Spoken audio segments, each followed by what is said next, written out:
Estamos casi por concluir esta cuarta edición de la Semana Iberoamericana de Comunicación, Estrategia y Marketing Político. Sin duda, hemos aprendido muchísimas cosas, hemos retomado y, por supuesto, los consultores han aportado a la parte de la democracia, la parte electoral, la parte de crisis, la parte de gobierno, marca personal, digital, de tierra, aire, todo hemos abordado, pero sin duda no podríamos dejar fuera de este programa a alguien a quien admiro desde hace tiempo y que por diferentes situaciones no hemos podido coincidir en alguno de los eventos, y es nada más y nada menos que el maestro Braulio González. Él es consultor político, director de ASPOL Comunicación y Estrategia Política, con más de 18 años de experiencia en el diseño y la ejecución de estrategias de comunicación electorales y de gobierno. Ha coordinado y diseñado la estrategia de múltiples campañas electorales, asesorado a partidos políticos, ayuntamientos, gobiernos locales e incluso instituciones públicas de diversos niveles, así como empresas y universidades. Es analista en temas de comunicación política en medios de difusión y, por supuesto, que también recientemente ha publicado este libro, El shock del escándalo político, la estrategia del poder en la era transmedia. Estimado Braulio, gran honor el que nos haces que nos acompañes para el cierre de esta Semana Iberoamericana. Bienvenido a este espacio. Muchas gracias, José Luis. Gracias por la invitación. Muy honrado de formar parte de este esfuerzo de promoción y de creación de cultura en temas de comunicación y en temas política. Creo que es una iniciativa bastante interesante, muy loable por tu parte haber convocado a este panel de colegas para discutir temas que a todos nos interesan. Entonces, gracias, muy honrado por la invitación y listo, cuando tú digas. Perfecto, no, adelante, Braulio, al contrario, gracias por todo el tiempo, por supuesto, felicidades por las nominaciones, creo que ganaste algunas, yo me metí Sí. como mexicano, ganamos. Hay que sentirlo así. Mira, la verdad es que digo, ya hablaré del tema en el transcurso de la exposición, pero pues desde luego que a mí me parece que acá no hay géneros solitarios, ¿no? En la comunicación política realmente todos vamos construyendo metodologías, vamos construyendo ideas, vamos construyendo equipos, ganando campañas en equipo, perdiéndolas en equipo también, ¿por qué no? Manejando crisis, y creo que el que tengamos esta capacidad de compartir conocimiento y aprender unos de otros, pues no hace más que fortalecer la profesión, así que me parece que el logro de uno, pues es el logro de todos. El logro de Sobre todo, uno es de todos y de uno de todas también, ¿no? sobre todo en esta parte, como bien lo decías al inicio del discurso, ¿no? La parte de la divulgación de la comunicación política, del marketing político, el venir apostando desde hace varios años, yo creo que en cada uno y al momento de compartir qué es lo que nos apasiona, qué es lo que realizamos, no decir, no, nada más es corrupción, no, nada más es cubrir políticos, no, es que esto se estudia, se analiza, se desglosa, se fundamenta y se crea metodología, como bien lo decías, ¿no? Creo que esta parte de la difusión, sin duda, bueno, es lo que nos va aportando a la profesión. Así Sin que duda, sin duda, si das compartir tu presentación, por supuesto. adelante. Y le entramos al tema, por supuesto, José, muchas gracias. Un segundo. Sin problema. Vamos a ver.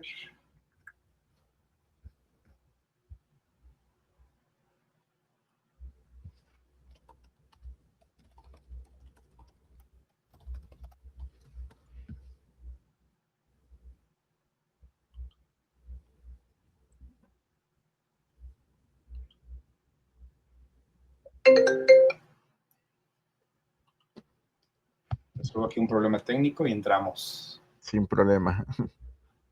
Acá está. Perfecto. ¿Es Listo, visible en Braulio. pantalla? ¿Sí? Sí, la estamos viendo en pantalla completa. Este espacio es todo tuyo. Okay. Perfecto, muchas gracias. Bueno, pues justamente José Luis daba una introducción al tema, que es el shock del escándalo político, que es la estrategia del poder en la era transmedia.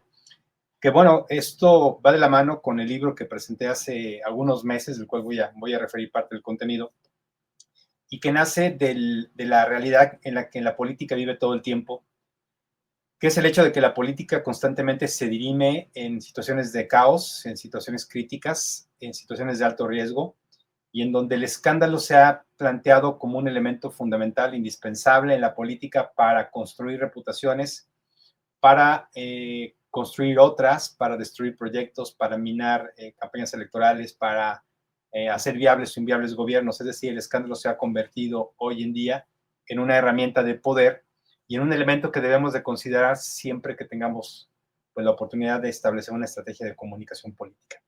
Entonces, bueno, de esto estaré hablando con ustedes y parto de esta idea, ¿no? De que algún día será el día. El 95% de los políticos en algún momento de su vida van a caer en algún escándalo. Y esta realidad, pues me parece que hace que veamos el tema con mucha seriedad. Cuando yo empecé a trabajar este tema ya hace bastantes años, hubo quien me cuestionaba un poco pues la posición de que yo trabajara lo que ellos llamaban un tema marginal, ¿no? Un tema marginal de la política, lo cual a mí me pareció siempre un poco como extraño, porque al final del día el escándalo es de lo que se habla todo el tiempo en todas partes. Está en nuestras conversaciones, está en las notas informativas de los medios de comunicación, está en las redes sociales, y está en los discursos de los políticos y está obviamente en la agenda cotidiana de la política en todos lados. Entonces, bueno, tomando esto en cuenta, me parece que el abordaje de un tema de estas características pues lo hace más que relevante, ¿no? Y sobre todo la frecuencia de ocurrencia, porque el hecho de que a un político le ocurra un escándalo, pues digamos, generalmente tendemos a pensar de que se trata de una disrupción, de que se trata de algo mal que hizo, que ciertamente buena parte de los escándalos tienen que ver con eso, ¿no? Con alguna situación en la que el político incurre porque se equivoca en toda la gama de posibilidades, que las veremos en un momento, porque no sabe manejar a veces su temperamento, no sabe controlar su entorno, porque hay situaciones alrededor de él, de su familia, de sus amigos, de su pasado, que eventualmente pueden reventar. Es decir, hay una serie de circunstancias que no domina él necesariamente, otras sí, desde luego, pero esto hace que el escándalo sea un riesgo para todos, para los buenos políticos, para los malos políticos, para los políticos de izquierda, de derecha, de centro, para aquellos que son pragmáticos, aquellos que son nostálgicos, en fin, para todos. Entonces, bueno, algún día, tarde que temprano, todo político va a incurrir en algún tipo de escándalo y esto pues tiene sus consecuencias si no se sabe manejar. Un escándalo es una crisis, ciertamente, ¿no? Pero bueno, tiene diferencias fundamentales que explicaré. Bueno, la política hoy en día implica la administración del caos. Yo lo planteo en estos términos porque cuando hablamos de campañas electorales y cuando hablamos de una gestión de gobierno, nuestras propuestas y nuestros discursos tratan sobre problemas, si nos damos cuenta, ¿no?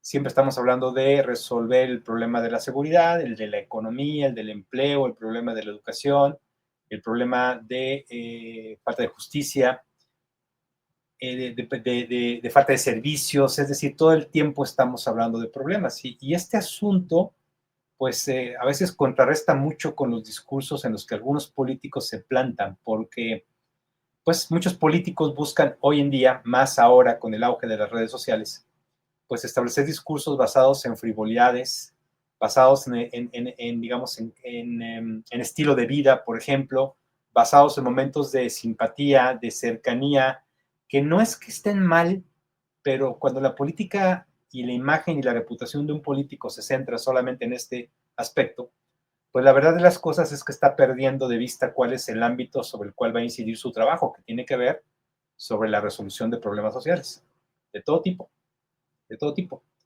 Si no hubiese problemas sociales, pues la verdad es que la política no sería necesaria.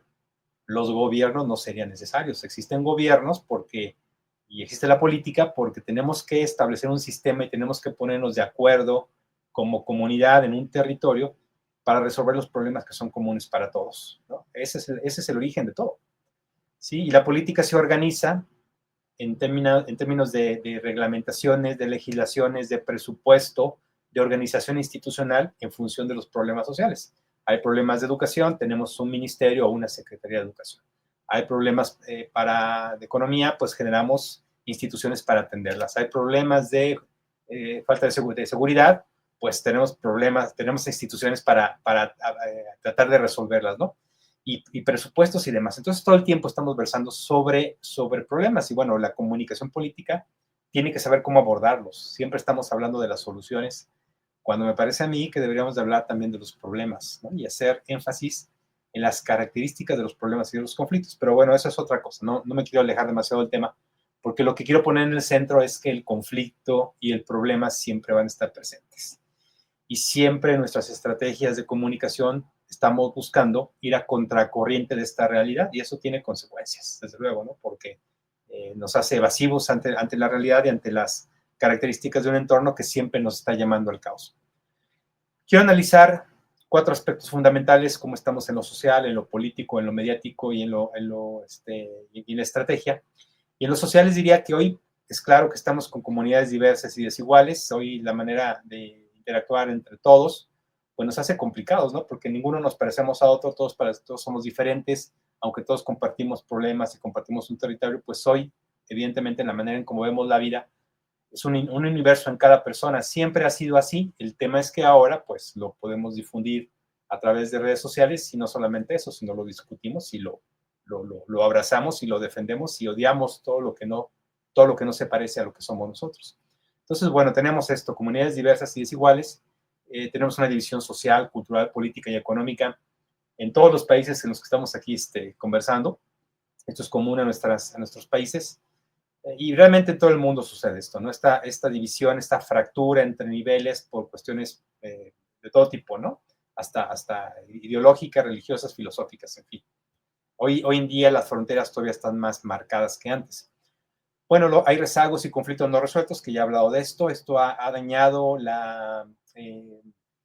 pues evidentemente la confianza de la gente. Hace un momento la consultora que me precedió hablaba de lo que el Latinobarómetro, que es esta encuesta latinoamericana que nos da información sobre los problemas que nos aquejan a todos y cómo está un poco la radiografía de nuestras regiones.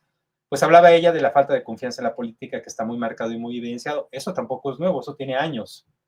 Latinobarómetro, desde luego, tal como lo refiere la consultora, pues ciertamente lo muestra, ¿no? Y esto, pues obviamente hace ver que la política está al fondo de los intereses y al fondo de la confianza, ¿no? El tema con esto es que aún con eso, pues las campañas siguen existiendo, ¿eh? Y los gobiernos siguen gobernando y los políticos siguen funcionando y siguen trabajando y siguen estando.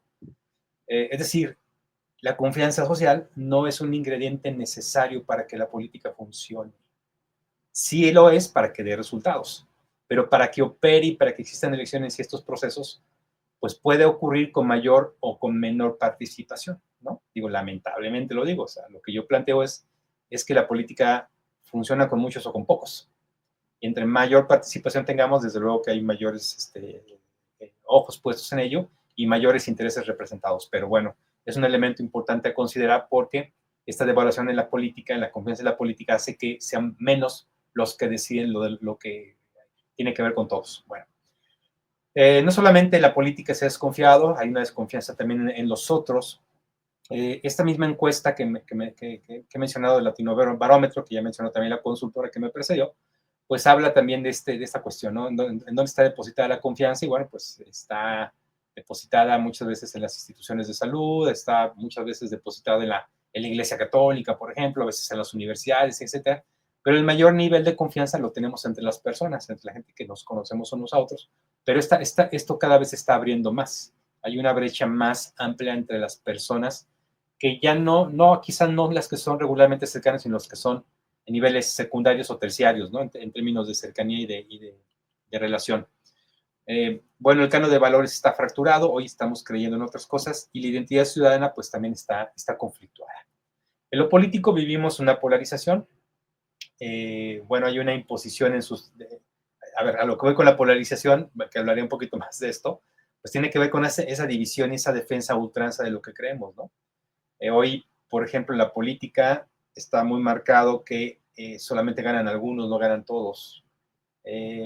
Antes el discurso era un poco más en términos de, bueno, sí ganó un partido de izquierda o de derecha, pero pues la idea es gobernar para todos, y se hacía se hacía una comunicación más persuasiva para tratar que los que no hubiesen ganado, pues por lo menos se sintieran incluidos dentro de una política que iba a gobernar durante un periodo. Hoy eso ya no existe, ya no está diluido, ¿no? Ya todos los que votaron en contra son automáticamente desplazados, son enemigos de un sistema que gane, que reclama todo para sí. Esto no es no es de toda la vida, ¿no? Pero recientemente, bueno, en nuestros países se ha acentuado y eso pues radicaliza la polarización. Bueno, tenemos una ausencia de transparencia en información. Bueno, la política, la descalificación del adversario es algo que está presente y es constante. Pues el colapso de la confianza, ya lo comentábamos, los antivalores que se han impuesto, lo hablaré. Y estamos en una nueva era de fundamentalismo y oscurantismo político. Yo lo menciono así, pues porque hoy pues estamos cerrando la brecha y los puentes se están quebrando, más allá que cruzando en términos de lograr acuerdos para todos. En la comunicación, bueno, lo que tenemos en claro es que la mediatización domina nuestra comunicación. Hoy estamos en este ejercicio, por ejemplo, ¿no? A distancia, no estamos teniendo una conversación pues entre diversos países, regiones y demás, y lo podemos hacer desde la comodidad de nuestra casa, oficina o donde quiera que estemos, ¿no? O en algún café, donde quiera que estemos, o en el transporte público. Y esto, bueno, es una cuestión que también traza la política y la marca, ¿no? Desde luego. Entonces, bueno, hoy la interacción humana física no es un requisito para que funcione la comunicación, pero también marca los límites y las posibilidades que tenemos. Bueno, los paradigmas noticiosos se han transformado, ¿no? Hoy la noticia tiene otras características que antes, hablaré de ello. Y hoy pues ya no solamente recibimos información, sino también producimos información y la compartimos, ¿no? Sí, el dar un like, el tener una expresión pues ante un comentario que hay en redes sociales, por ejemplo, eso nos transforma, ¿no? Eso es una manera diferente de interactuar, eso va a transformar nuestro lenguaje, lo van a ver. Google, por ejemplo, acaba de anunciar hace algunos días, va a permitir que los correos electrónicos puedan responderse con emoticones, ¿no? Veremos cómo viene eso, lo anunció ya para que esto funcione dentro de algunas semanas o meses, pocos meses, pero pues implicará que entonces el sí, el no, el buenas tardes, el hola, ¿cómo estás? Empiecen a ser sustituidos por muñequitos, ¿no? Por dibujitos, por llamarlo de alguna manera. Eso transforma el alfabeto, transforma el lenguaje, transforma la comunicación. Desde luego. Lo vamos a ir viendo porque eso pues ha llegado para quedarse de alguna manera. Y bueno, la tendencia a la cultura de la cancelación es constante, es frecuente. Cancelamos políticos con mucha facilidad, figuras del deporte, de la farándula, etcétera, que a veces incluso la misma diferencia entre un personaje de la farándula y un político, eso cada vez también se empieza a diluir un poco más. Bueno, somos cortoplacistas, reduccionistas, somos muy específicos hoy en la comunicación y somos hipertemáticos. Es decir, bueno, pues hoy eso caracteriza nuestras interacciones sociales. En fin, entonces todas estas son condiciones que tenemos hoy en la comunicación política, ¿no? Que tenemos que observar y que tenemos que atender para ver cómo pues trabajamos esta amalgama de intereses, de visiones, de perspectivas, de usos y demás, ¿no? Yo les daba el ejemplo hace un momento de, bueno, la cantidad de medios con los que hoy estamos interactuando, ¿no? Y yo podría preguntarles a ustedes cuántos de nosotros en este momento, en lo que yo llevo conversando, no hemos revisado nuestro WhatsApp, ¿no? O no hemos entendido una llamada, o a lo mejor revisado nuestro correo electrónico, o a lo mejor estamos mirando un poco la televisión mientras estamos acá, o alguna serie, lo que sea, espero que no, que estemos todos conversando acá, pero eso ya es muy difícil. La verdad es que la posibilidad de tener la atención al 100% durante un tiempo prolongado o no prolongado es muy difícil y siempre estamos interactuando con diversos medios de comunicación durante diverso tiempo. Por eso esto no es un reclamo, es un análisis, ¿no? De cómo interactuamos ahora y atendemos los mensajes. Y en la política nos pasa igual, ¿no? Por eso también el interés hacia la política pues es muy reducido porque compite con muchas otras cosas más. Bueno, esto de entropía es un término que yo tomo de la termodinámica. La termodinámica, que es una de las disciplinas de la física, entiende la entropía como, tiene varias descripciones, yo tomo dos. Una de ellas es que es aquella energía que se aplica, pero que no genera una transformación, que no genera un cambio, que solamente genera calor, ¿sí? Entonces, bueno, esa es entropía. Y hay otra que es más popular, otra definición que tiene que ver con la tendencia del universo al caos, a que todo se descomponga, que todo se deteriore. Hombre, a ver, no es normal que tengamos una, que les digo yo, una computadora enfrente, un dispositivo. Eso no es normal. Lo hemos creado los seres humanos, pero bueno, la naturaleza no nos lo provee. Cualquier situación que hayamos creado como seres humanos, lo normal es que se deteriore con el tiempo. La naturaleza hará lo propio, ¿no? Oxidará los circuitos, hará que una casa tarde que temprano termine llena de humedad, termine deteriorándose, termine cayéndose, si nosotros no hacemos algo por conservarlo. Pero lo normal es el deterioro de las cosas. No sé si me explico. Yo creo que sí.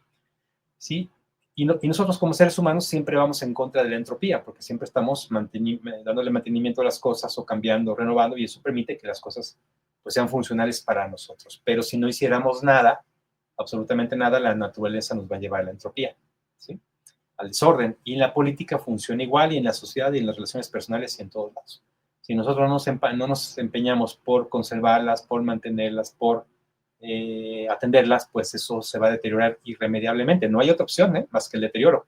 En la política funciona. Si no atiendes a tu tribu, si no atiendes a tus seguidores, si no atiendes tu estrategia, se va a estropear. Necesita de una participación activa. Y esto tiene que ver, sí, con el tema que estoy abordando, que es el escándalo, desde luego, porque claro que la tendencia que existe también ante la opinión pública y ante la atención de la gente, pues se enfoca también en esto, en aquello que se deteriora, ¿no? Que es muy rápido. Construir una reputación cuesta mucho trabajo, destruirla o sucede de manera muy rápida. Esa cuestión, yo les diría que es hasta cierto punto natural, ¿no? Por esto que les he comentado de la tendencia a la entropía en todos los niveles. Entonces, bueno, la política está llena de vulnerabilidades por todos lados, lo he expuesto, he hablado de los problemas que están alrededor de lo que tienen los políticos, y es decir, los políticos todo el tiempo están hablando de problemas, entonces están metidos en problemas. Si la posibilidad de que se deteriore su imagen es muy grande, es muy amplia, ¿no? ¿Por qué? Pues porque los problemas van a estar ahí todo el tiempo amenazando, todo el tiempo incidiendo, todo el tiempo estropeando quizás la posibilidad de que una carrera política o trayectoria política salga adelante. Ganarle a los problemas con un discurso es muy difícil, eso deberíamos de aprenderlo ya de una muy buena vez. El tema tiene que ver con cómo construimos narrativas del caos, narrativas del conflicto que entienda que el caos, que el conflicto, que las circunstancias difíciles de una sociedad van a estar allí acompañando la gestión de un gobierno, ¿no? Ese es el tema que no hemos sabido comunicar. El día que lo logremos hacer, la política va a tener podría tener otros caminos. Entonces, la vulnerabilidad nos amenaza en la política todo el tiempo, y en este sentido, a ver, cuando ocurre, si además de esta vulnerabilidad y esta incidencia de problemas, el político se equivoca, ¿no? El político cae en una crisis, cae en un escándalo de una de las categorías que mencionaré en algún momento, pues entonces nos vamos a dar cuenta que todavía se pone un poco más complicado, ¿no? Porque pues el político está ahí para construir consensos. Bueno, eso tiene que ver también con la manera en cómo el político se pone en escena, ¿no? Porque, bueno, a ver, un político, en la política necesitamos la visibilidad, es una condición, si no, nadie gana si no es visible, si no es conocido, es eso, entendámoslo, claro, obviamente estamos hablando de procesos democráticos o prodemocráticos en donde el voto tiene un sentido. En aquellos países que son más dictadura o prodictadura, bueno, ahí posiblemente ponen un perico y va a ganar, ¿no? ¿Qué ha sucedido? Ha sucedido. Bueno, no diré nombres. Pero bueno, la visibilidad es un elemento, es un valor importante que necesitamos gestionar en la política. Y esa visibilidad no basta con salir a los medios de comunicación, a dar conferencias de prensa o a decir cosas relevantes o rimbombantes o bonitas. Tiene que ver con una gestión permanente de cómo haces presencia pública y política en lo social, en lo mediático, en lo colectivo y en lo político. Desde luego, cómo administras tu poder y cómo ese poder se hace visible. Los políticos, en este proceso y en este ejercicio, los políticos caen en muchas frivolidades, esa es la realidad, ¿no? Entonces están espectáculos absurdos, se toman fotografías ridículas, se quieren pasar de chistosos, quieren caer quieren flexibilizar el discurso político más allá de lo recomendable. Desde luego que sí existe esa tendencia de decir, oye, pues sí, aquí lo importante es que la gente sienta más que piense, ¿no? Eso se escucha mucho en la consultoría política, quizás más de lo que debería, pienso yo, porque también hay que observar otras cosas, ¿no? El hecho de apostarle demasiado al sentimiento social, pues implica también ir ablandando el sentimiento de resistencia y el sentido crítico que necesitamos en la sociedad, porque en tanto lo sigamos vulnerando, nos va a ir cobrando tarde que temprano, ¿no? ¿Por qué? Pues porque si siempre le apostamos al sentimiento, pues también la verdad es que el sentimiento en algún momento se nos va a revertir. Es muy difícil mantener el ánimo social siempre arriba, eso no va a suceder, ¿no? No va a suceder, entonces, bueno, la caída suele ser más drástica y la decepción ante un político que ha mantenido una popularidad basada en frivolidades se suele deteriorar muy rápido, pero hoy esa tendencia la tenemos muy marcada en el mundo en realidad, ¿no? Bien, bueno, hoy el canon, que es, digamos, el esquema y el sistema de valores que tenemos en nuestra sociedad, pues se ha cambiado, ¿no? Si nosotros salimos a la calle y levantamos una encuesta en un proceso electoral y le preguntamos a la gente, a ver, dígame, ¿cómo le gustaría que fuera, cuál es el político ideal para usted, ¿no? ¿Cuál es el político por el que votaría? Pues, a ver, aquí sin duda la gente nos va a responder una sola cosa, ¿no? Piénsenlo ustedes, ¿no? O sea, la respuesta es honestidad. La gente siempre va a decir que el político sea honesto. Esa va a ser una exigencia que uno va a ver en las encuestas. Entonces, bueno, si uno revisa la encuesta y dice, bueno, me están pidiendo un político honesto, voy a poner un político honesto, híjole, no estás entendiendo, no estás leyendo la elección. No porque no tenga que haber políticos honestos, desde luego que debemos tener políticos honestos, sí, pero la gente vota por políticos que no son honestos en realidad, aunque en una encuesta diga que eso es lo que busca y que eso es lo que quiere. ¿Por qué? Pues porque el tema del el sistema de valores realmente se ha invertido. Suena políticamente correcto decir que queremos un político honesto, pero no necesariamente estamos dispuestos a votar por él, porque hay otras emociones que juegan en ese proceso y hay otros intereses sociales que juegan en ese proceso y ese valor, se tenga o no se tenga, muchas veces no se ve o no es relevante para el elector. O sea, yo defiendo desde luego que es relevante para la ética política y así debemos de tener políticos honestos y funcionales. Pero debemos entender en términos de estrategia qué es lo que estamos realmente vendiendo o en dónde está el eje de una elección o el eje de la reputación de un político o el eje simplemente de la gestión de la comunicación. No toda la comunicación es para ganar campañas, ¿eh? No toda la comunicación es para construir reputación de político. No, no, no, no, no, no. Nos hemos engañado muchas veces pensando que eso es el fin de toda la comunicación política y no es así. Pero bueno, el canon se ha invertido, ¿no? Lo podemos ver en varios países, en Estados Unidos, Colombia, México, Perú, bueno, no sé, muchos países, ¿no? No quiero mencionarlo, en donde, pues, políticos que no tienen los valores tradicionales llegan a gobernar y llegan a gobernar con mucha fuerza social, es decir, son votados porque la gente los ha puesto allí de alguna manera, pero quizás no pasan una prueba de honestidad, ¿no? O una prueba de fidelidad o una prueba de conocimiento, de experiencia, ¿no? Hay que ver en dónde está realmente lo que la gente le interesa votar, no para que seamos complacientes ante una sociedad que eventualmente lo que le interesa es vengarse del anterior y votaría a cualquiera, ¿no? O que tiene una lealtad por un político que hereda su imagen y que hereda su reputación a alguien más, y en agradecimiento o en perseverancia o en veneración a ese político, se vota por el heredero. No, no por eso, sino más en términos de saber cómo evoluciona la psique del elector y qué están dispuestos a hacer. Bueno, estos son los dos arquetipos de personalidad, dice la teoría política algunos, que son los arquetipos de Carl Jung, ¿no? Carl Jung sí creó arquetipos, pero no los creó para la comunicación política, él los crea en términos generales para la psicología, para la personalidad de la psicología, pero en la política, bueno, se adaptó de alguna manera para tratar de identificar, pues, 12 identidades que eventualmente pudieran tener, y aquí están. Este es material que en realidad fue de Margaret Mark y Carol Pearson, que ellos hicieron esta reinterpretación y esta adaptación de los arquetipos de Carl Jung a la política. Bueno, esto no lo van a ver en otro lado, ¿eh? Solamente conmigo, en mi libro, porque yo digo, nadie habla de esto, pero bueno, hay que darle crédito a quien sí lo tiene, ¿no? Entonces, bueno, aclaro esta parte, pero bueno, lo que voy también, lo que quiero decir es que estos dos arquetipos, pues ya no necesariamente nos funcionan para definir cuáles son las personalidades de la política, porque hoy en día tenemos otro tipo de arquetipos y otro tipo de personalidades que están siendo más, ¿qué les digo?, más visibles en esta época, ¿no? En esta era transmedia, por ejemplo, los políticos excéntricos, aquellos que son carismáticos y aquellos que son mesiánicos, ¿no? Pareciera hoy que estos son requisitos de la visibilidad política, ¿no? Para bien o para mal. Esto no lo cuestiono porque depende de muchas otras cosas definir si eso es correcto o no es correcto, pero estos arquetipos hoy se han impuesto realmente en la mesa, ¿no? Básicamente hoy es lo que muchos buscan, ¿no? Meterse en esta línea. Y bueno, a veces da resultados, a veces no da resultados, depende de cada caso, ¿no? Pero bueno, a mí me gusta mucho poner esta imagen cuando hablo de este tema, ¿no? Al que vemos del fondo es al Joker, que es, digamos, la contraparte de Batman, ¿no?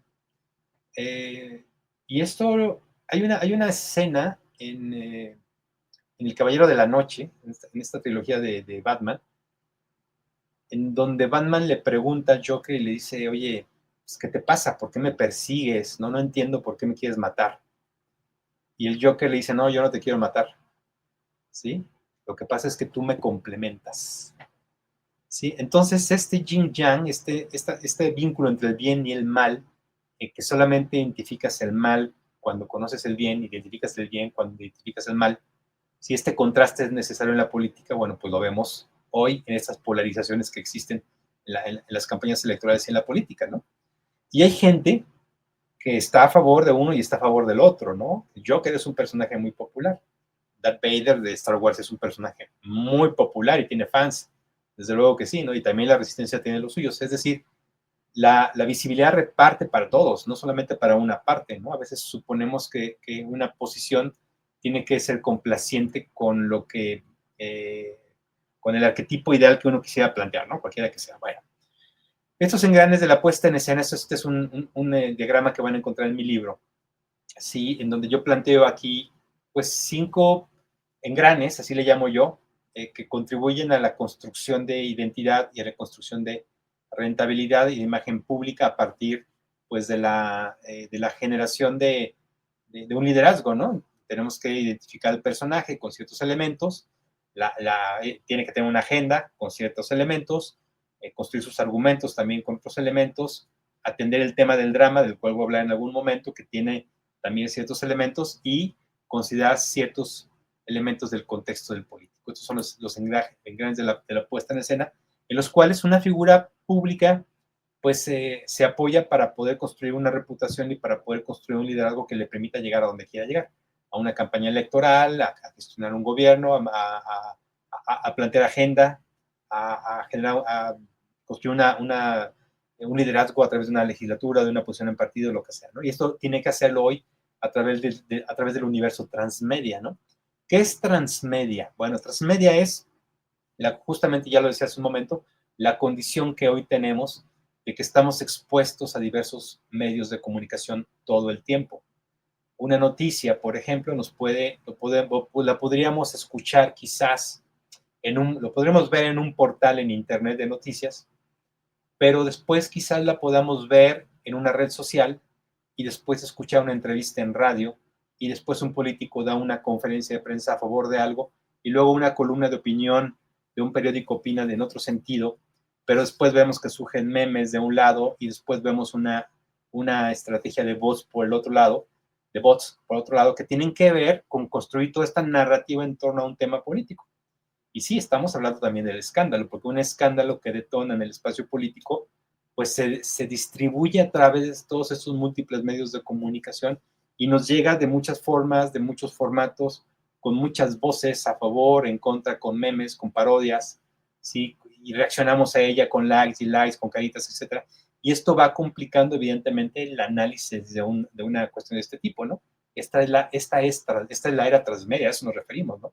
Entonces, cuando un escándalo detona, evidentemente detona y se distribuye a través de todos estos temas, ¿no? Ahora, controlar el caos que genera que genera la política y genera un escándalo, pues es un tema de método, ¿no? Y es importante saberlo así porque generalmente los políticos improvisan cuando ocurre una situación crítica, un escándalo, que no saben realmente cómo reaccionar, ¿no? Y generalmente en estos temas toman las peores decisiones. Antes de seguir adelante, a mí me parece siempre prudente especificar cuál es la diferencia que yo observo entre crisis y escándalo, ¿no? Porque a veces me dicen, bueno, ¿es lo mismo una crisis que un escándalo? No, no es lo mismo, pero sí se parecen, desde luego que sí, porque un escándalo sí es un tipo de crisis, pero a diferencia de todas las demás crisis que pueden ser económicas, que pueden ser de autoridad, que pueden ser ambientales, que pueden ser desastres naturales, que pueden ser accidentes, los escándalos tienen que ver con el comportamiento del político. Esa es una gran, gran diferencia sutil, pero fundamental e importante, que hacen que el escándalo tenga que sacarse de la caja general de las crisis y mirarse con una especial atención. Todos los demás crisis que he comentado pueden no tumbar a un político. Una guerra que es una crisis, puede no tumbar a un político, ¿no? No lo sé, un accidente colectivo pueden no tumbar a un político, ¿no? Una devaluación económica tampoco, pero un escándalo que tiene que ver con él, con su entorno cercano, personal, desde luego que ese sí lo puede tumbar y eso hace una diferencia importante en la manera en cómo se implementa una metodología de este tipo ante una situación, ¿no? Bueno, lo que ocurre en la mayor parte de las ocasiones cuando un político incurre en esto es que hay tres caminos por los cuales suele recurrir, que es el silencio, dice no voy a decir nada ante esta situación, el silencio, y eso, bueno, pues tiene sus consecuencias desde luego, porque los vacíos se llenan con especulaciones y con acusaciones. Hay quien lo evade, ¿no? Y hay quien lo niega, dice no, eso no pasó, o son inventos de los adversarios o lo que sea. Y el tercer camino recurrente, pues, es la confrontación, ¿no? Entonces, pues, te peleas con el otro y acusas a quien te acusó de cualquier otra cosa. Entonces, bueno, esos son los tres caminos que generalmente se plantean, pero realmente hay más, ¿no? Hay mucho más caminos que la verdad es que les invito yo a que lo busquen en el libro, este libro que presenté hace un año, que comentaba José Luis hace un momento, El shock del escándalo político, y que, bueno, aquí voy a explicar algunas de las cosas, de los contenidos que tiene, pero bueno, sí les recomiendo que se puedan llegar de él, porque por más que yo quiera exponer aquí el tema, la verdad es que no voy a agotar la información que contiene este libro, que es muy vasta y que permite, pues, entender el mapa que construye a partir de 200 casos globales ocurridos desde la Edad Media hasta nuestros días, ¿no? Y que explican por qué sucede un escándalo y cuáles son las rutas que se siguen cuando un escándalo se encuentra en la opinión pública. Entonces, bueno, eh, aquí ya que di el comercial, bueno, también les comento un poco qué ha ocurrido con este libro y qué se ha comentado de él. John Thompson, es un catedrático de la Universidad de Cambridge. Él, a finales del siglo pasado, hacia 1999, él publica un libro que se llama Political Scandal, en donde él plantea una teoría basada bueno, en aquel entonces, si ustedes recuerdan, ocurrió el escándalo de Clinton con Lewinsky, de Bill Clinton, el presidente de Estados Unidos, y la becaria Mónica Lewinsky, que no voy a referir en estos momentos, pero seguramente lo recordarán, que fue un escándalo que realmente estremeció a la política, estremeció al mundo, y bueno, John Thompson utilizó este momento para crear una teoría con relación a este tema hace 24 años, ¿no? Yo conversé con John Thompson justo cuando salió mi libro, y a propósito del libro, porque a mí me interesaba conocer su opinión al respecto. John Thompson me decía que él había escrito su libro, y lo hizo ver así, en una época en la que todavía no había estallado el entorno digital, ¿no? Este ecosistema digital en el cual hoy vivimos, en el cual hoy estamos, pues en ese momento, cuando él crea su teoría, realmente apenas emergía, ¿no? Apenas se vislumbraba. Entonces, realmente su teoría pertenece a la época análoga, que es muy valiosa y que hoy se sigue consultando desde luego. Obviamente es una teoría que yo venero, pero sí, pues también agradezco el comentario de John Thompson, en el sentido de que pues prácticamente él reconoce la importancia del libro que yo he presentado, porque ciertamente pertenece a tiempos diferentes. Y el libro que yo he presentado implica e incluye ya la era digital en todo lo que esto significa, ¿no? Porque claro, esto lo ha cambiado todo, lo ha modificado todo y ha implicado que la ocurrencia de los escándalos que siempre han existido hoy tengan otras características diferentes. Sí, una de las cuestiones que yo planteo aquí es que la atención está donde está la atención, ¿sí? ¿De qué hablamos siempre con los amigos? Pues de lo que suena interesante, ¿no? Relevante. Y muchas veces lo que resulta interesante y relevante es lo dramático, ¿sí? ¿En qué momento una película nos parece fría y aburrida? Pues cuando no tiene un drama, cuando no hay un conflicto, cuando no hay un problema que resolver, ¿no? Y lo que platicamos en familia, en amigos y demás, y en la política tiene que ver con los conflictos y los problemas. El drama nos llama y también llama a los medios de comunicación, es cierto, a veces socialmente se culpa a los medios de comunicación de estar promoviendo escándalos, pero la realidad de las cosas es que eso es lo que como seres humanos consumimos. Esa es la verdad, ¿no? Nos gusta el drama. Y el periodismo, pues también sigue una regla. Los que me escuchan y que son comunicadores o han pasado por el periodismo la van a recordar muy bien, que dice que el periodista tiene que perseguir el interés público. Y eso del interés público tiene diversas lecturas, ¿no? Muy diversas, según quien lo quiera entender y quien lo quiera utilizar para su desarrollo profesional, pues saben que el interés público puede ser el interés popular o puede ser realmente el interés de aquellas cosas que son útiles, pero también tiene que ver con lo que la gente realmente consume. Entonces, bueno, eso nos tiene en un ciclo vicioso con la información, ¿no? Y con las noticias.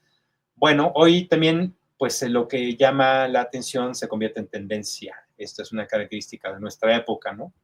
Y ya no solamente es lo que dicen los medios de comunicación, sino de lo que la gente conversa en redes sociales, que siguen un poco persiguiendo el paradigma informativo de la noticia tradicional, ¿no? Porque es realmente lo que es importante y lo que es relevante, lo que es curioso, lo que realmente nos plantea, lo que realmente se convierte en tendencia, ¿no?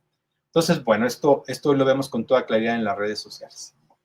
Bueno, eso tiene que ver justo con lo que he mencionado, el poder del drama en la política implica, pues, saber conversar, saber atender, narrar, escuchar y saber que el drama, pues, es algo que hay que estar gestionando constantemente en la política. Bueno, en el libro yo planteo 8 tipos de escándalo. La tradición habla de 3 tipos. John Thompson hablaba de 3 tipos. Él hablaba de escándalos de poder, de escándalos sexuales y de escándalos de corrupción. Y ahí se agotaba todo. Yo hablo de 8. Yo le digo, no, John, tenemos 8 tipos de escándalos y se lo explicaba y están en el libro. Hay escándalos de conducta pública, ¿sí? Y aquí los escándalos de conducta pública, pues son aquellos en donde el político comete, pues, algún error, pronuncia alguna palabra, tiene algún comportamiento, se le pasan las copas, es grabado haciendo algo, alguna disrupción o algo por el estilo, y bueno, ese comportamiento, esas expresiones, se convierten en un escándalo. Hay escándalos de carácter sexual y de vida privada, no solamente tienen que ver con la vida íntima de los políticos, sino con lo que ocurre también en su entorno familiar, ¿no?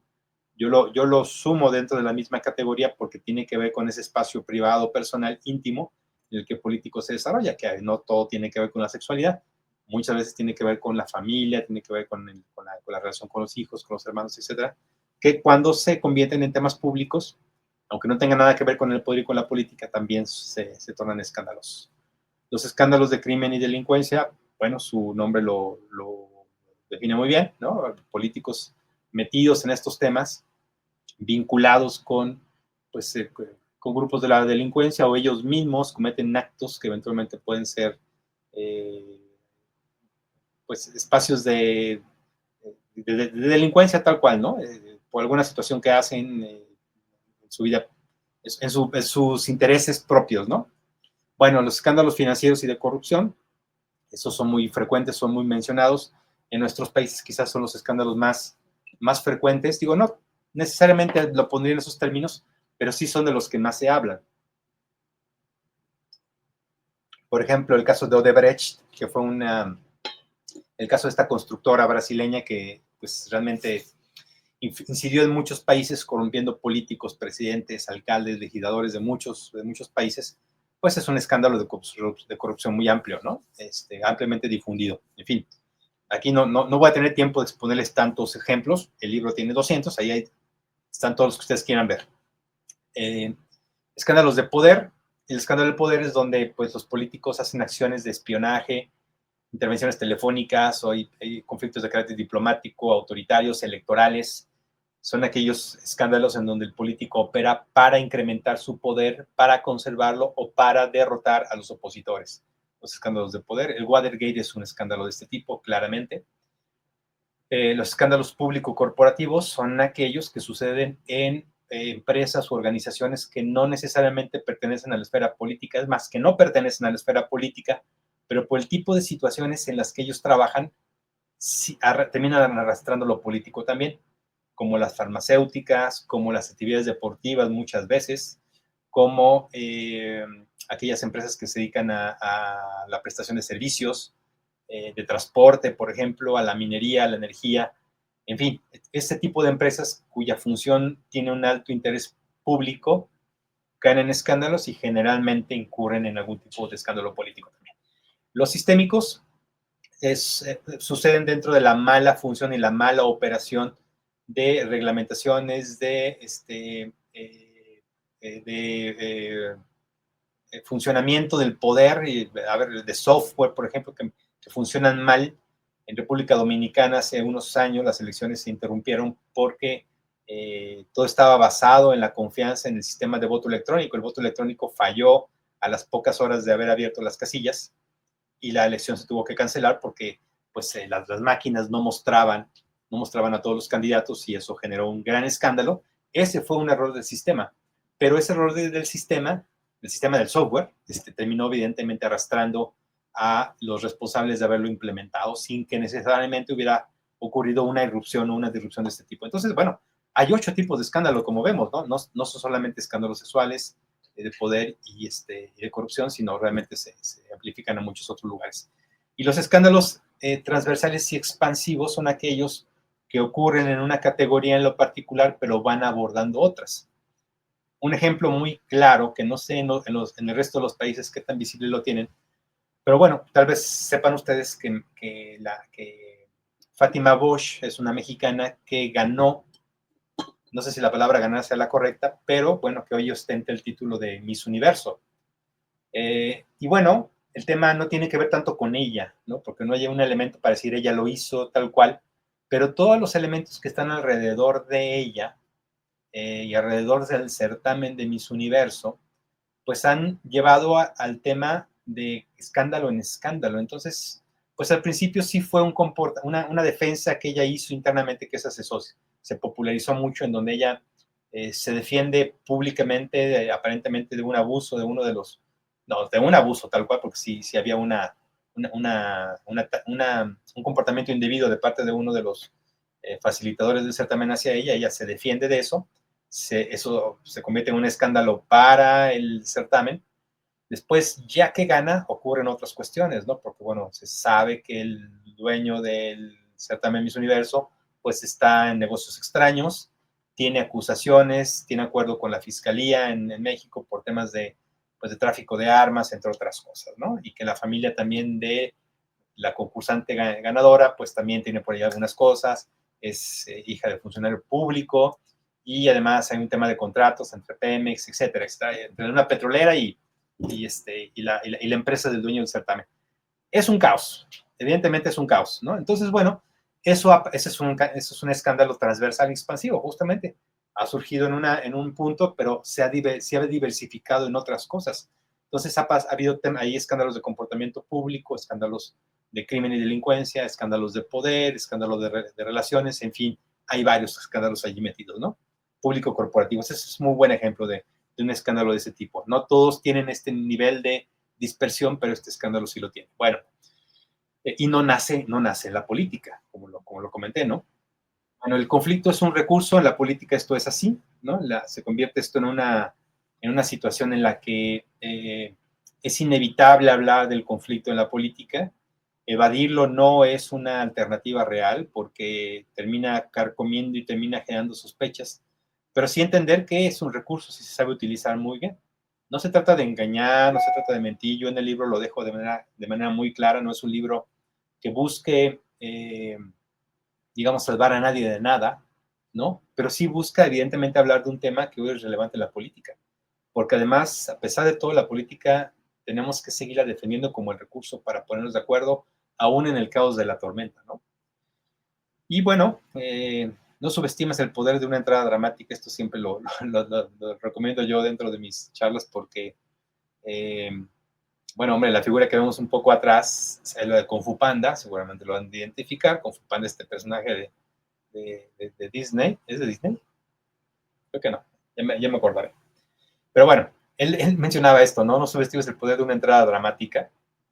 Y bueno, es cierto, la política necesita eso, ¿no? Tener una presencia pública importante. Es justamente ahí donde les digo yo que el uso del caos y del drama ayuda, contribuye muchas veces a ponerte en circulación. Es más fácil llegar desde allí que llegar desde otro lugar, ¿no? Pero no lo recomiendo ni lo doy necesariamente como una orientación que pueda servir a todos. Todo depende, ¿no? El tema de la transgresión hoy es constante, frecuente, ya lo he explicado esto. En el libro ustedes verán dos términos, uno que es el scandal story y otro que es el scandal journey. Y el scandal story, al igual que el storytelling, sí implica precisamente esa narrativa que se va contando con base en momentos, en situaciones, en personajes que van tejiendo el discurso en torno a este tipo de temas, y el Scandal Journey tiene más que ver con el tipo de vehículos que el escándalo utiliza. Sí, entonces, aquí, ¿a qué nos referimos? A los medios de comunicación, a las plataformas, desde luego, al formato que el escándalo tiene y a los usos que esto significa. Entonces, bueno, son dos elementos importantes que evidentemente se van acompañando, ¿no? Una es la narrativa y otra cosa es el soporte de esa comunicación. Entonces, bueno, la comunicación política, la estrategia, tiene que entender estas dos dimensiones. No es estar en una solamente, sino tienes que entender que hay que narrarla, para bien o para mal, en defensa o en ofensa, y por otra parte, el uso eficiente de las plataformas que esto implica, ¿no? Bueno, la pregunta es, bueno, ¿y después de un escándalo hay vida? Pues depende, ¿no? Esa es la respuesta clásica. Todo depende del cristal con el que se mire. Porque, pues, hay políticos que esa es su tumba y esa debería de ser, porque no todos los escándalos merecen redención. Hay escándalos que no deberían de ser tratados, gestionados, porque la ética debe ir más allá de eso, ¿no? Y hay políticos que evidentemente transgreden la línea y no debería de ocurrir. Escándalos de, pues, no sé, de misoginia, de abuso de menores, de tráfico, de lo que quieras. Ese tipo de escándalos me parece que no merecen redención, pero otros que están, digamos, en términos de equivocación, situaciones que ocurrieron en el pasado, que quizás en otro momento, de otra manera, pues creo que habría que revisar cuáles de aquellos valen la pena. Pero bueno, aquí estoy planteando 5 temáticas generales de las estrategias que generalmente funcionan para el tema del escándalo, que hay estrategias incriminatorias, ¿sí? En donde el político acepta la culpa. Hay estrategias evasivas en donde el político no la acepta, estrategias impugnativas en donde el político se defiende, estrategia contestataria en donde el político no es que se defienda, sino que contrapone a su acusador, y estrategias manipulativas en donde el político busca, digamos, otro tipo de salida, ¿no? No son recomendaciones, yo insisto, son dentro de la línea de las estrategias que existen esto. Pero esto se diversifica en otras, es decir, a partir de estos 5 hay 50, ¿no? Que están, pues sí, ciertamente en el libro que les he comentado y que es un poco complicado poder comentar en este espacio, ¿no? Bueno, aquí algunas imágenes de la presentación del libro. Tengo este libro de Braulio González que es extraordinario, le puedo decir. El shock del escándalo político. La estrategia del poder en la era transmedia. Lo he estado ojeando por capítulos. Claro. Braulio González, el shock del escándalo político, la estrategia del poder en la era transmedia. Felicidades. Vamos a leer a tu primer hijo. Gracias, Becky. Muchísimas gracias, Braulio González. Felicidades por este libro, El shock del escándalo político, la estrategia del poder en la era transmedia. Te mandamos un abrazo, Braulio. Gracias. Gracias, Diego, Augusto y Alex. Para conversar, entonces tenemos ya con nosotros a Braulio. Braulio, yo creo que este libro, pues yo creo en toda Latinoamérica y en todo el mundo, pues cae muy bien, porque pareciera que el escándalo político, pues está como en boga, ¿no? Siempre ha sido una forma, para muchos hasta de marketing. Buenas tardes, ¿cómo estás? Braulio González acaba de publicar este estupendo libro, El shock del escándalo político, la estrategia del poder en la era transmedia. Es un estupendo análisis, una reflexión. Platiquemos sobre este libro que se llama El shock del escándalo político, que prácticamente, pues como bien decíamos antes de entrar al aire. Que está en la línea telefónica y le agradecemos mucho, nos tome la llamada. Braulio González, que es consultor político y autor del libro Shock del escándalo político. Braulio, qué gusto saludarte, muy buenos días. Estamos en emisión nacional, emitiendo por más de 130 emisoras por esta gran cadena de radio como es RCN, la radio de Colombia. Braulio González Rodríguez, que está en comunicación con nosotros a esta hora. Bueno, comenzamos la plática tras bambalinas, pero ya tenemos el gusto de saludar en los micrófonos a Braulio González, consultor en comunicación política, quien presenta su libro El shock del escándalo político, la estrategia del poder en la era transmedia. El shock del escándalo político, la estrategia del poder en la era transmedia, de Braulio González. Gracias, Braulio. Felicidades y mucho éxito. Gracias, Jaime. Felicidades, Braulio. Mucho gusto y de verdad pienso que esto se merece una segunda parte. Bueno, ese fue un paseo por parte de algunas de las oportunidades que he tenido de conversar con los medios de comunicación que se han interesado en este libro. pues ciertamente ha marcado la agenda durante este último año. Y bueno, me parece que la temática que ha abordado, las características del texto como tal, y evidentemente en términos de la estrategia, pues han explicado por qué ha sucedido este efecto que estamos revisando, ¿no? Y bueno, esto ha sido coronado hace un mes aproximadamente, porque el libro pues fue nominado y fue ganador de la categoría de libro político del año en los Napolitan Victory Awards, lo cual pues es una distinción que agradezco y que festejo desde luego, ¿no? Y que bueno, pues comparto con todos ustedes, junto con el conocimiento que he puesto aquí en la mesa para todos ustedes. Así que bueno, pues con esto terminaría yo la charla. José Luis, agradeciendo nuevamente la invitación, y bueno, pues si hay algunas preguntas, inquietudes, pues con todo gusto podemos conversarlas. Muchísimas gracias, Braulio. Creo que sin duda es una de esta introducción que nos has dado al libro, bueno, pues abarca gran parte y justo no es de esos libros que de pronto solamente se venden por título, ¿no? Sino toda la investigación, toda la metodología que has incluido, incluso esta taxonomía que bien nos ponías de dividir ya no solamente las crisis, ¿no? Sino los rumores y todos estos escándalos que de pronto el día de hoy, si bien las crisis están a la orden del día en la parte política, los escándalos, como bien los decías, esto pues se detona en cualquier segundo, y el método para resolverla, pues mucha gente cree que copiando es como se resoluciona en algunos casos, ¿no? Cuando sabemos que a pesar de que el tiempo nos lleva en contra, tenemos que detenernos un momento a investigar, a analizar y sobre eso construir o buscar la respuesta, ¿no? ¿Cómo fue que te empezaste a interesar para crear este libro, este shock del escándalo? Pues mira, a ver, yo tengo 25 años en eso, si no es que un poco más, José Luis, y la verdad de las cosas es que siempre topas con el escándalo. O sea, cuando estás en comunicación política, en los proyectos, participando de una posición en otra, el tema topa en un escándalo, en la tarde que temprano.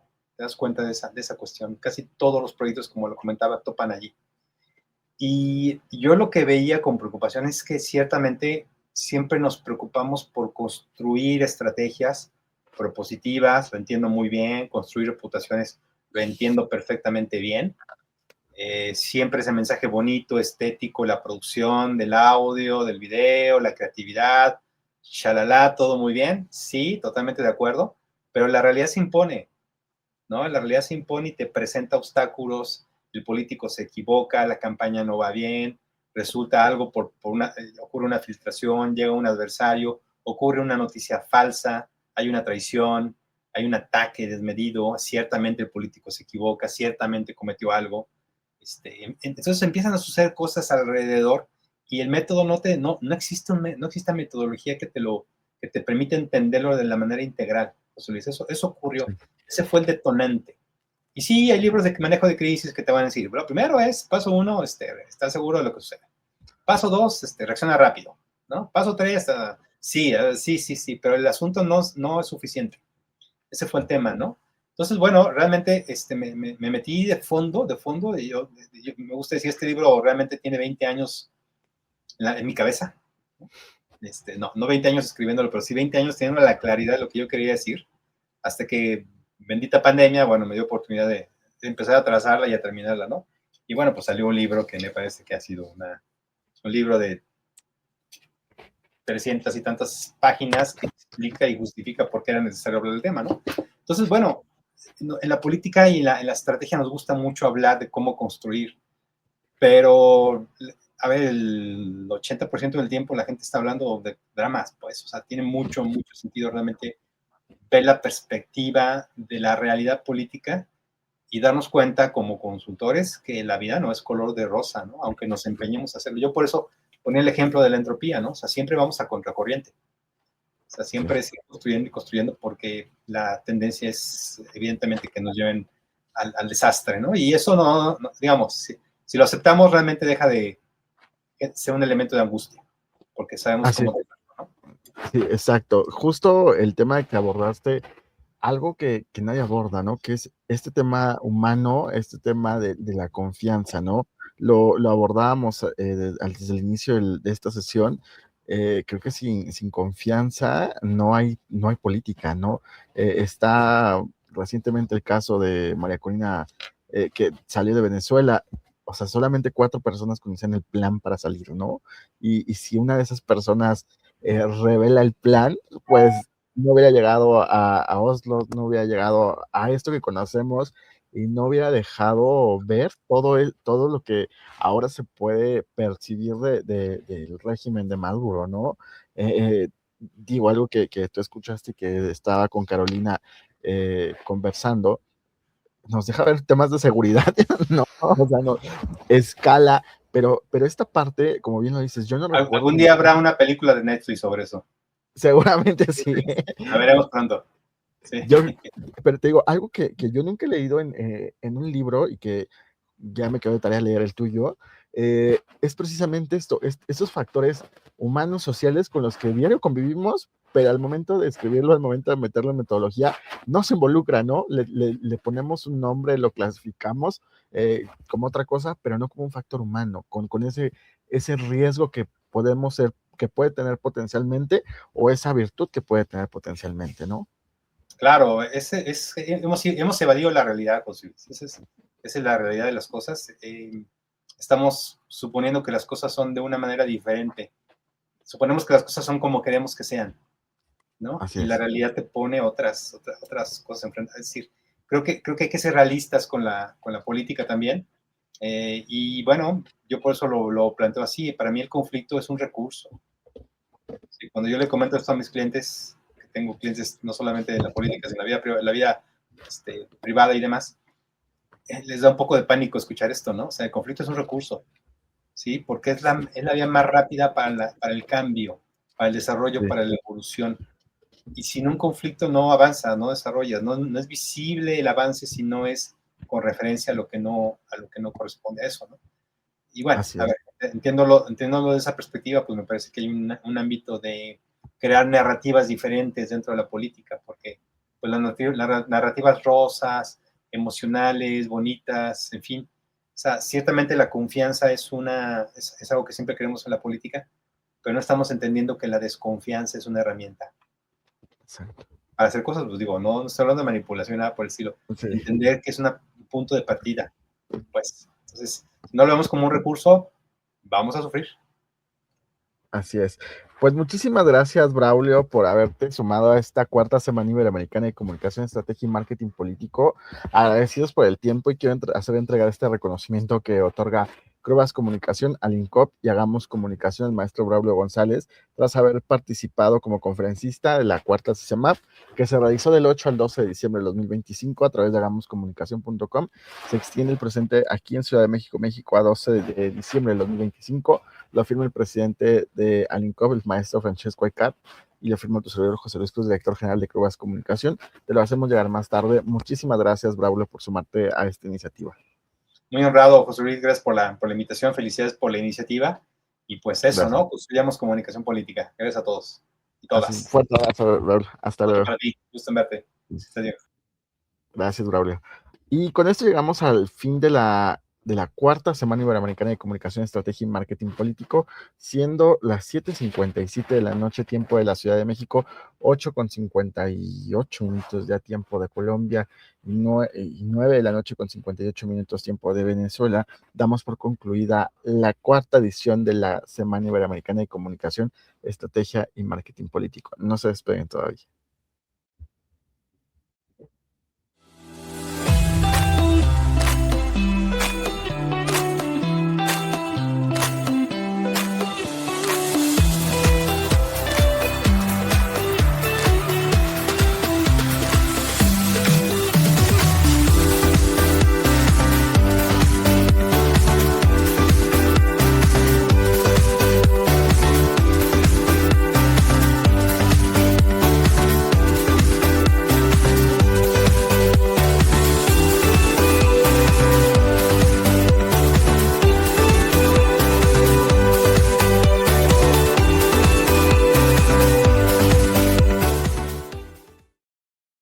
Y así como hemos concluido de manera oficial, también no quiero dejar pasar esta oportunidad, bueno, aunque no nos podrá activar su micrófono, darles las gracias, por supuesto, a la Asociación Latinoamericana de Investigadores y Consultores Políticos, al INCOP, que está al frente o está presidida por el maestro Francesco Ecart, quien nos ha dado el respaldo para esta edición.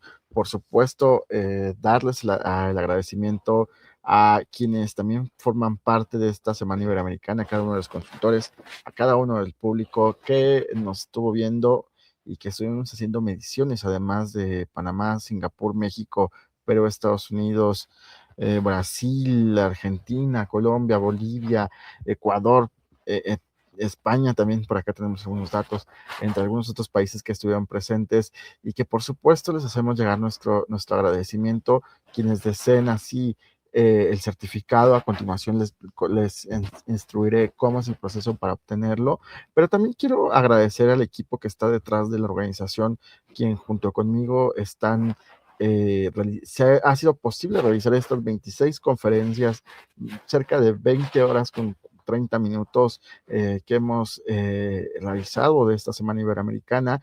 Por supuesto que le quiero extender a Joel Hernández, que está por acá, Joel Hernández López, este reconocimiento que entregamos desde Croas Comunicación al INCOP y Hagamos Comunicación por haber participado como coordinador general de esta cuarta Semana Iberoamericana de Comunicación, Estrategia y Marketing Político, que se realizaba el 8 al 12 de diciembre de 2025, y por supuesto a través de Hagamos Comunicación. Joel es el que está parte si bien es el coordinador general de este evento, la dirección la asumo yo, pero en la coordinación general estuvo la parte de relaciones públicas, la parte de redes sociales, la parte de asuntos digitales, muchísima estrategia que hay detrás y de la cual también felicidades, Joel, por apoyarnos en esto y creo que aquí se ve en esto, Joel, podemos hacer una escala más adelante y saber si hemos cumplido con el panorama de la pasantía a la cual estás inscrito. Muchísimas gracias y muchísimas felicidades, Joel.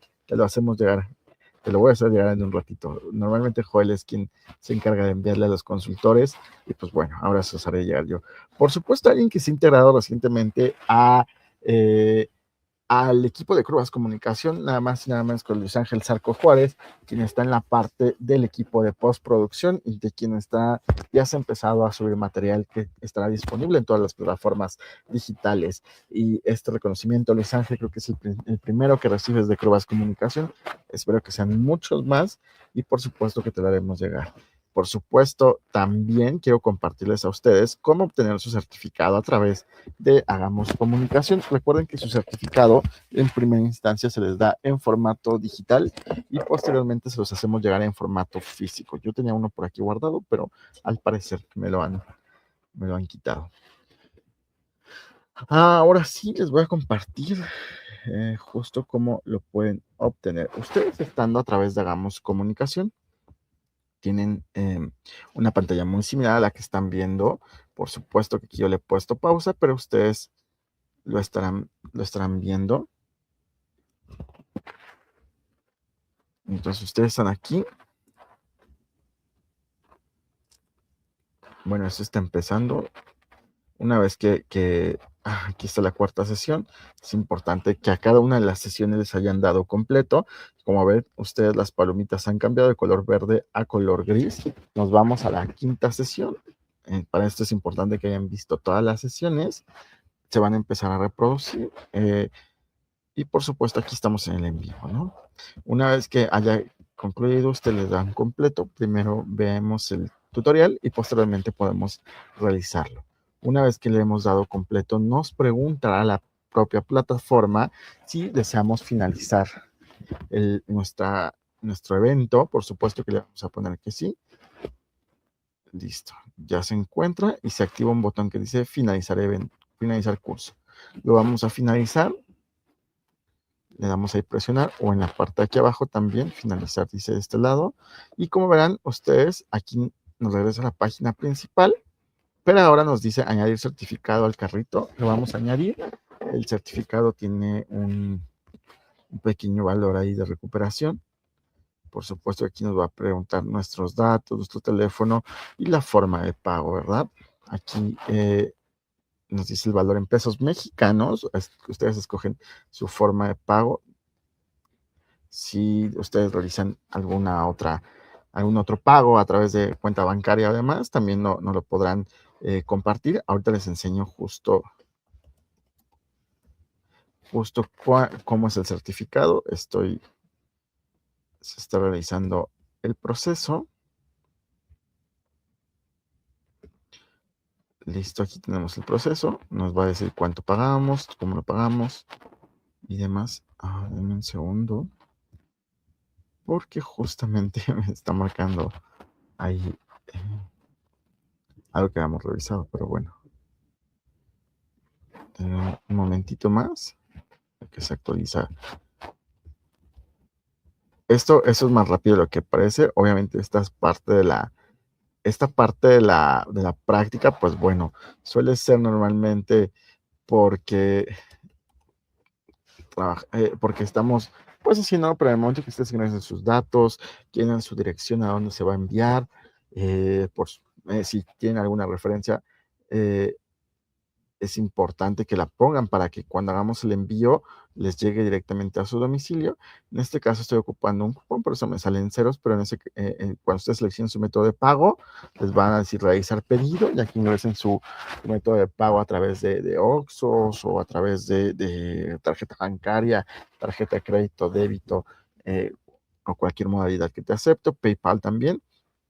Les va a llevar aquí y me van a decir, bueno, ¿y qué pasó ahora? No te preocupes, presionas el color azul o en automático te va a redirigir y justamente te va a mostrar tu certificado. En este caso aquí está el certificado que se les da como asistente y que han concluido de manera satisfactoria.